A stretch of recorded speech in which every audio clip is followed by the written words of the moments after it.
আসসালামু আলাইকুম, কেমন আছো তোমরা? আজ আমি আমার গাছের পেঁপেগুলো পারবো আর এই পেঁপে দিয়ে আমি আজ টুটি ফুটি বানাবো। আমার মেয়ের খুবই পছন্দ টুটি ফুটি, আর ওই টুটি ফুটিগুলো এভাবেই খায়। আলহামদুলিল্লাহ, আজ আমি দুটো গাছের অনেকগুলো পেঁপে পারবো। প্রথমে এই পেঁপেগুলো আমি রাস্তার গাছ থেকে পেরেছি।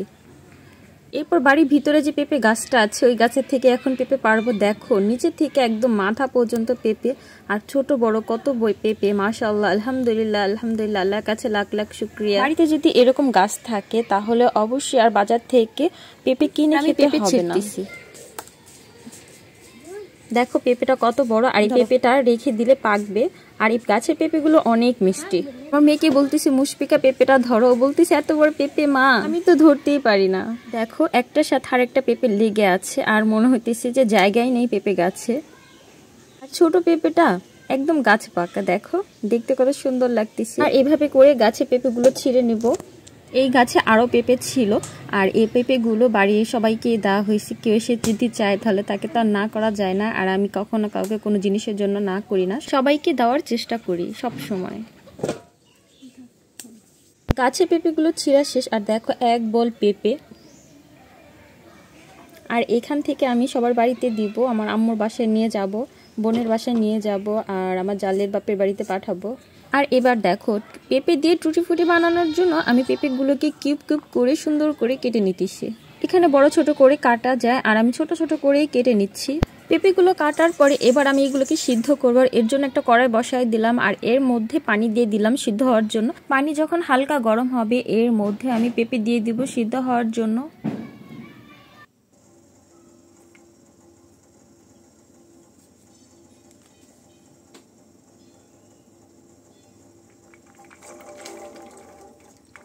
এবার আমি ঢাকনা দিয়ে 5 মিনিট ভালোভাবে সিদ্ধ করে নিব। দেখো পেঁপেগুলো সিদ্ধ হয়ে গেছে। এবার একটা ছাঁকনি দিয়ে ভালোভাবে ছেঁকে ছেঁকে একটা ঝাঁঝরির মধ্যে উঠিয়ে নিব পেঁপেগুলোকে। এখন পেঁপেগুলোকে আমি চিনি শিরা দেওয়ার জন্য একটা কড়াই বসাই দিলাম গ্যাসের চুলায়। এবার পরিমাণ মতো চিনি দিয়ে দিব। যে বাটি অনুযায়ী আমি চিনি নিব, আর সে বাটি অনুযায়ী আমি 1.5 বাটি পানি দিব।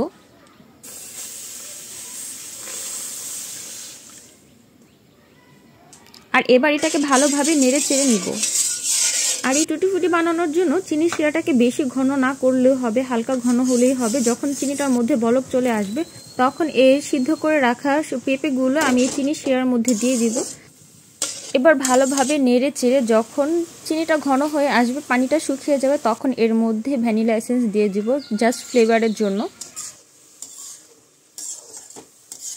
এবার আমি পেঁপের মধ্যে ফুড কালার দেব, তো 4টা কালার হবে, এই জন্য আমি 4টা কাচের বাটি নিয়ে নিলাম। আর পরিমাণ মতো প্রত্যেকটা বাটিতে আমি পেঁপে দিয়ে দিচ্ছি। আর আমার কাজে আমার মেয়ে আমাকে সবসময় হেল্প করে, যে কোনো কাজ করতে আসলে বলে মা আমি করব, আমাকে দাও। তো দেখো আমার দেখা দেখি ও বাটির মধ্যে পেঁপে উঠাইতেছে।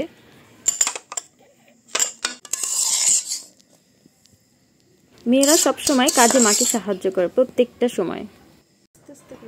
এবার আমি ফুড কালার দিয়ে দেব, তো আমি দিতেছি, আমার সাথে সাথে আমার মেয়েও দিতেছে। তো সবুজটা দেওয়ার পরে আমি পেঁপে আর ফুড কালার ভালোভাবে মিশিয়ে নিব। আমার মেয়ে রেড কালারটা বেশ অনেকটাই দিছে, তো আমি বলছি এত দিও না। এবার আমি ভালোভাবে মিশিয়ে নিতেছি। তো গ্রিন কালার, রেড কালার আর হলো ইয়েলো কালার, 3টা কালার হবে, আর একটা হলো হোয়াইট কালার। টুটি ফুটিগুলো মেশানোর পরে এবার আমি এটাকে রেখে দিব ফ্রিজে রাত্রে, আর সকালবেলা এটাকে আমি রোদ্রে দিব। সারা রাত ফ্রিজে রাখার কারণে রঙগুলো ভালো করে সেট হয়ে যাবে পেঁপের সাথে, আর এতে করে একটার সাথে আরেকটা লেগে যাবে না। আমার মেয়ের খুবই পছন্দ হয়েছে টুটি ফুটি, আর এই প্রত্যেকটা থেকে নিচ্ছে আর খাচ্ছে। ভিউয়ার্স, আমার ভিডিওগুলি তোমাদের যদি ভালো লাগে অবশ্যই তাহলে আমার চ্যানেলটি সাবস্ক্রাইব করে দিবা, আর কমেন্ট করে জানাবা কেমন হয়েছে ভিডিওগুলো। তো আমিও কি বলতেছি যে টুটি ফুটিগুলো শুকিয়ে নিই তারপর তুমি খাবা, কিন্তু ও তো আমার কথা শুনছে না। পরের দিন সকালবেলা এবার আমি টুটি ফুটিকে একটা বড় একটা শ্রেণীর মধ্যে শুকা দিব রোদ্রে। একটার মধ্যে শুকা দিবে, এর জন্য ভাগ ভাগ করে আমি বেড়ে নিচ্ছি।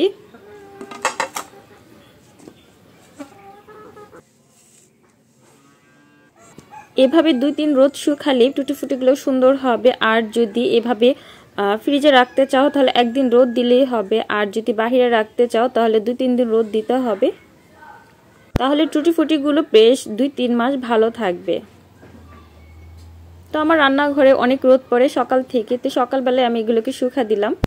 আলহামদুলিল্লাহ, দেখো শুকানোর পর আমার টুটি ফুটিগুলো দেখতে কত সুন্দর হয়েছে আর খেতেও খুব অসাধারণ ছিল। আল্লাহ হাফেজ, ভালো থেকো তোমরা।